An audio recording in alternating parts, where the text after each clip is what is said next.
Hello there. I'm not sure I remember how to do this, but I'm going to give it a try because I would like to get back to vlogging again, to YouTube. But that brings up the first important question we have to ask ourselves.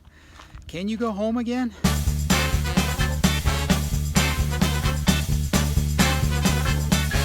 It is one of the most famous books that I commonly allude to that I have never read. Thomas Wolfe's You Can Never Go Home Again, or You Can't Go Home Again. I refer to that phrase, that title, often with the sense that I understand what he was trying to say in that book, even though I've never read it. Or at least the message that I have always taken from the title, if nothing else. And that's that we have a picture in our minds of our youth and our childhood homes that we cannot go back and find again. And I think that's true for a number of reasons. In the intervening years or time since we left those homes, those places will have changed. And moreover, we have changed. We will have changed. We are not the same people that we were then, and they're not the same people in that place, and the places have evolved and changed over time so that they're not what we remember. And if you try to go back geographically, you will find it's not what you remember. And also, of course, our perception of those places at the time was probably not accurate. And in the intervening years, we don't remember it accurately either. It's another common expression, trite cliche you might say, but another favorite phrase of mine, that things are not like they used to be, and they never were. I think, I fear, I'm afraid this is probably true for myself with regards to the world of YouTube. I have been on a hiatus of sorts. I have not been very actively engaged. I didn't upload much for at least 6 or 7 months and wasn't really active for quite a while before then. And I really even stopped watching much YouTube. Even though I still loved it, or at least conceptually loved it, I wanted to take a break, and it wasn't serving me in the way it had before. A large part of this, let's talk about my youth. This is not the youth of when I was young. I was already old when I started YouTube.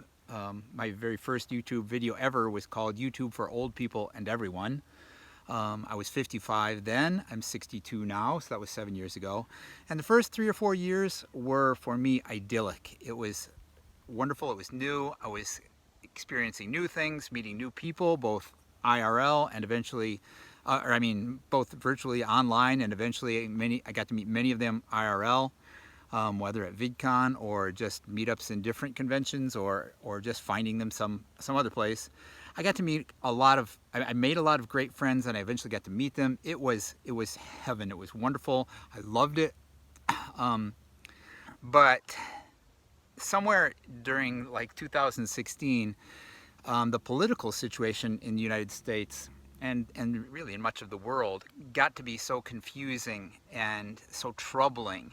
And I was worried. One, in my vlogs, originally when Donald Trump came on the scene, I wanted to talk about him and what was happening, what I saw happening with the country. But then I quickly came to realize, one, it was going to be just a dumpster fire of epic proportions, that I didn't want to be that negative or that much of a downer all the time. And two, there were so many more people who are more qualified to speak on things than I was. I wanted to encourage people to be involved, but I didn't have the expertise or the platform, the resources to do the things I would have liked to have done on a political front. And second, or another aspect that I found troubling, was I was kind of disappointed, maybe disillusioned, that so many of the creators that I looked up to and admired, they were not saying anything. They were going on as if life was normal, and come on people, it was not normal. It was not something we should have ever pretended that we could have lived with.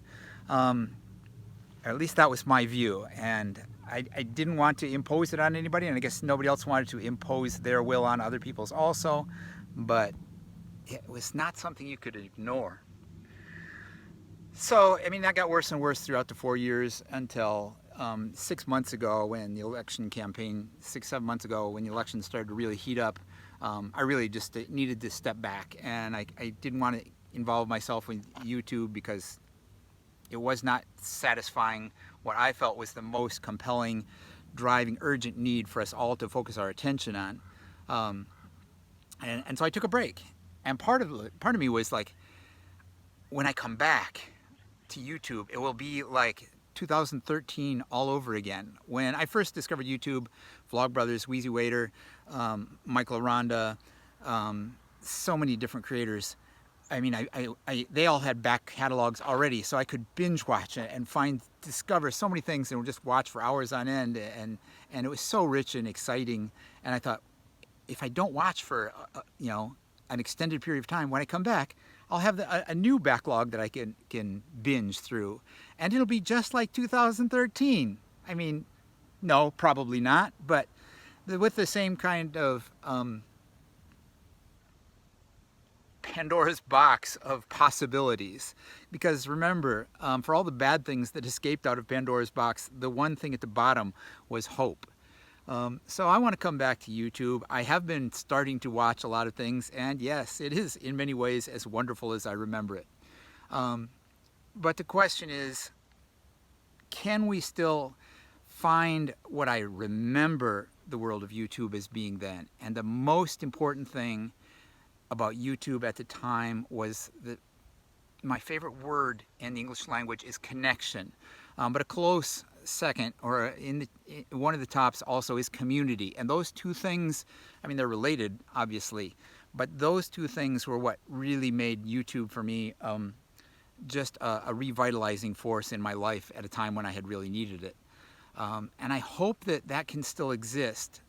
I don't know if it can, because obviously YouTube has changed a lot. Just as I said about not being able to go back to your childhood homes, you can't go back to YouTube in 2013. It's not going to be the same. YouTube has changed. The creators have changed. I have changed. Everything has changed. You can't go back. But can we still find those communities? How many of my friends are still around? How many of my followers are still following? A lot of the people I followed don't do YouTube anymore, and that's sad. I miss you. I hope some of you that I can unearth, because the algorithms make it difficult sometimes. Even though you're subscribed to someone, you don't really get them in your feed. So I hope that those can be resurrected. I hope we can find new projects, new activities, new ways of connecting. I know it's going to be difficult because YouTube has been passed by, right? I mean, and this was happening for a long time. We went through Vine, we went through Snapchat, and now we have TikTok, and these are all competing things, and now you have Facebook movies and Instagram movies, whatever those things are called, and so there's so many competing platforms that everybody finds comfortable in varying degrees, and some people have moved to those different things. I doubt if many of you are on Parler, but who knows. But I do hope that if I come back and I can start to become a little bit more consistent, and I become more involved, and I start commenting on other people's videos again, which is really what played a big part in my getting involved and recognized by a lot of people in YouTube originally, that maybe if we can't go home, we can find a new home, and it can offer the same kinds of promise and excitement and possibilities that we had in 2013 and 14 and 15. Do you think so? Let me know down in the comments. We still do that, right? I'm hoping, because I am Steve, still hopeful. Till next time, don't forget to be awesome, and I will talk to you again soon, hopefully. Right now I'm going to go on these Oakmont Park trails, go for a run. I haven't been here before. Looks nice, doesn't it? A lot of rattlesnakes around here, they say, but we'll deal.